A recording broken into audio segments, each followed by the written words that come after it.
السلام علیکم ورحمۃ اللہ وبرکاتہ۔ آج کا اہم سوال، مومن کسے کہتے ہیں اور مومن کے کیا معنی ہے اور کن امور کی وجہ سے انسان دائرۂ ایمان سے خارج ہو جاتا ہے؟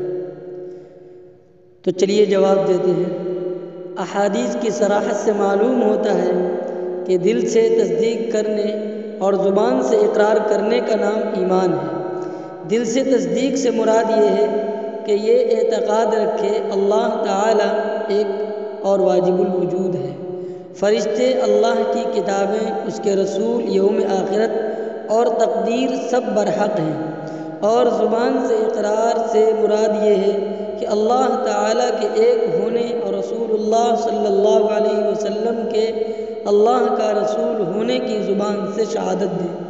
اگر کوئی آدمی ان امور میں سے کسی کا انکار کر دے تو وہ مومن نہیں ہے، اور اگر دین اسلام کی کسی چھوٹی یا بڑی چیز کا مذاق بنائے تو اس سے مذکورہ امور کے اعتقاد کا انکار لازم آتا ہے۔ اس لیے ایسا شخص دائرۂ ایمان سے خارج ہو جاتا ہے۔